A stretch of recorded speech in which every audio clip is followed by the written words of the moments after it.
মাসিমা তোমাদের আর ভালো নাই বন্ধুরা, যাক নিয়ে আমি ভালো থাকবো তাই আমার আজকে চলে গেল ছাড়ে। আজকে আমাদের মধ্যে আলপনা নাই, এটা আমরা ভাবতেই পারছি না, এটা আমরা কল্পনাও করতে পারছি না যে আলপনা আমাদের মধ্যে নাই। ও বেটি কত সুন্দর ভিডিও করতাম, সব বন্ধুদের সাথে কথা করতাম যে বন্ধুরা তোমাদের দেখতে পাচ্ছি না, আমাদের তুমি দেখতে পাচ্ছ। তোমরা কত ইয়ার্কি করতাম তোমাদের সাথে, আর ইয়ার্কি করার লোক নাই।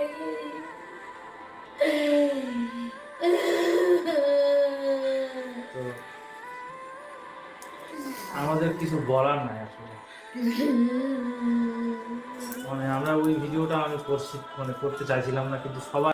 হ্যালো বন্ধুরা, তোমরা হয়তো সকলেই জানো যে আলপনা রুবি ইউটিউব চ্যানেল থেকে যে আলপনা দি আমাদের ছেড়ে মোটামুটি 6 দিন হলো চলে গেছে। তোমরা হয়তো ওই খবরটা সকলেই পেয়েছো, কিন্তু এই যে সে হঠাৎ করে কিভাবে সে মারা গেল, তো এই ব্যাপারে তার মা এবং তার বর লাইভ এসেছিল এবং সেই লাইভে তাদের যে ঘটনাটা কিভাবে কি হয়েছিল না হয়েছিল সেই বিষয়ে তারা তুলে ধরেছে। অনেকে তোমরা আলপনার বরকে দোষ দিয়েছ যে মানে তোমরা কিছু ভিউজের জন্য কি করছো, অনেকে যে ইউটিউবে ভিডিও বানাচ্ছে শুধুমাত্র তার বরকে দোষ দিচ্ছে যে তার কাছে টাকা থাকা সত্ত্বেও সে ভালো মতো চিকিৎসা করায়নি, সেই জন্য সে মারা গেছে। যদি ভালো করে চিকিৎসা করাতো তাহলে সে অবশ্যই বেঁচে যেত। বা অনেকে আবার এটাও কমেন্টস করছে যে তাদের তো কোনো টাকার অভাব নেই, কারণ ইউটিউব থেকে তারা প্রচুর ইনকাম করে। কিন্তু দেখো, তোমরা অনেকেই মানে জিনিসটা জানো না, না জেনে শুনে তোমরা কিন্তু এরকম ভিডিও বানাচ্ছ।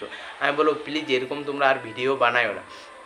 তো সেদিন তারা লাইভে এসে মানে তার সঙ্গে যে কি ঘটনাটা ঘটেছিল, সে একটা লাইভে এসে তারা কিছু কথা বললো।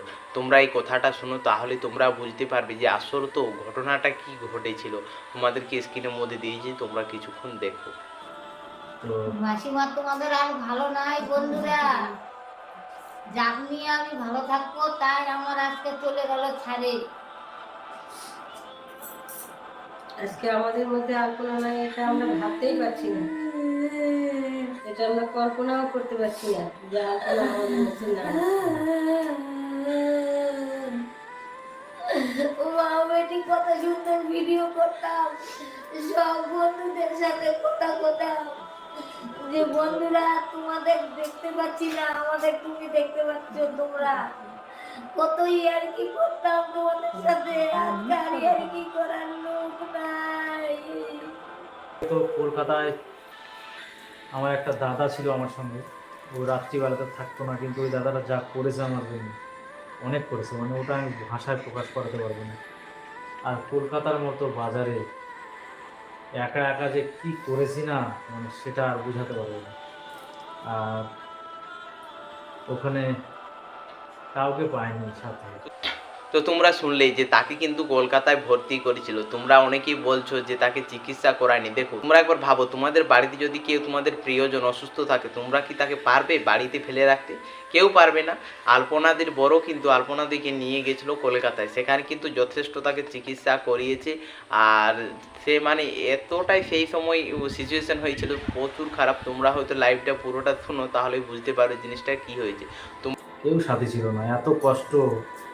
সকাল ভোরবেলা আমাকে ফোন করে বলছে যে পালস পাচ্ছি না, তখন তো আমি হেঁটে যেতে পারছি না ওই বিল্ডিংয়ে, এমন অবস্থা হয়েছিল আমার।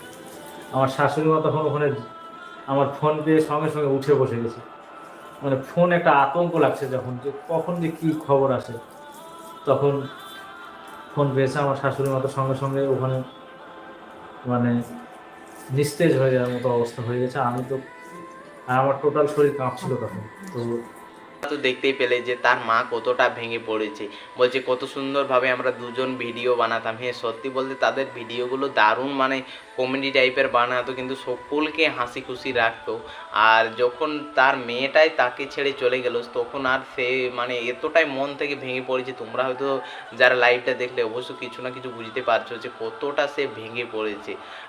তো এইভাবে কলকাতা থেকে কোনোভাবে কষ্ট করে ম্যানেজ করে আলপনাকে নিয়ে এসেছি। নিয়ে এসে আমাকে একটা সেকেন্ডের জন্য আলপনার পাশে কাউকে দেয়নি। আমাকে মানে আমার শাশুড়ি মা তো ওখানে তোমরা দেখেছো অনেকে কে কে সব বাইরের সব লোকরা ভিডিও করেছিল, আর আমাকে 6-7 জন মিলে তুলে নিয়ে অন্যদিকে নিয়ে চলে গেছিল। মানে সেন্সলেসের মতো অবস্থা হয়ে গেছিল, একদম মানে কোনো সেন্স ছিল না। তখন তো ওখানে অন্যদিকে নিয়ে গিয়ে আমাকে সব মাথায় জল টল দিয়ে হাত হ্যানত্যান কী করছিল অত আমার খেয়াল নাই। তো আলপনাকে আমি শেষ ভালোবাসাটাও বাঁচতে পারিনি। তো তোমরা জিনিসটা জানতেই পারলে যে কতটা পরিস্থিতি খারাপের মধ্য দিয়ে গেছিল সেই সময়টা।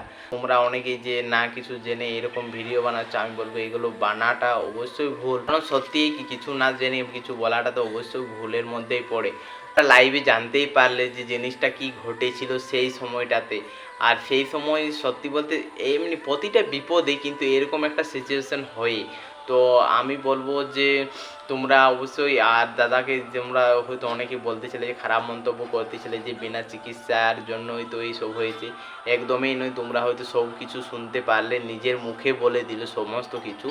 তো যাই হোক, এই ভিডিওটা আর আমি বেশি বড় করছি না, তোমরা অন্তত জানতে পারলে জিনিসটা এখানে কি ঘটেছিল আসলে। তো সমস্ত কিছুটা যেহেতু তোমরা অনেকে আমাকে কমেন্টস করেছিলে যে এই বিষয়টা নিয়ে বলতে, তো সেই জন্য আমি এটা বানালাম। তো তোমরা যদি ভিডিওটা ভালো লাগে অবশ্যই লাইক কমেন্ট করে দেবে, আর চ্যানেলে নতুন হলে অবশ্যই চ্যানেলটি সাবস্ক্রাইব করে দেবে। কারণ আমি এই চ্যানেলটাতে এখন নতুন ধরনের কন্টেন্ট দিচ্ছি, যেমন বাংলার কন্টেন্ট ক্রিয়েটার যতগুলো আছে তাদের লাইফস্টাইল বা তাদের প্রতি মাসে কেমন ইনকাম করে এইসব বিষয়ে আমি ভিডিও আপলোড করে থাকছি এই চ্যানেলটাতে। তো তোমরা অবশ্যই এই চ্যানেলটিকে সাবস্ক্রাইব করো, এবং তোমরা এর পরের ভিডিও কাকে নিয়ে দেখতে চাও অবশ্যই তোমরা কমেন্টস করো। আমি অবশ্যই চেষ্টা করব তাকে নিয়ে এর পরের ভিডিওটা বানাবার। তো অবশ্যই তোমরা কিন্তু তোমাদের প্রিয় ইউটিউবারের নাম লিখে যাও। তো যাই হোক, দেখা হচ্ছে নেক্সট ভিডিওতে খুব তাড়াতাড়ি। Bye bye. তাড়াতাড়ি কমেন্ট করো, তাহলে ওই ভিডিও মানে ওই বিষয়ে ভিডিও বানাবার চেষ্টা করবো। চলো।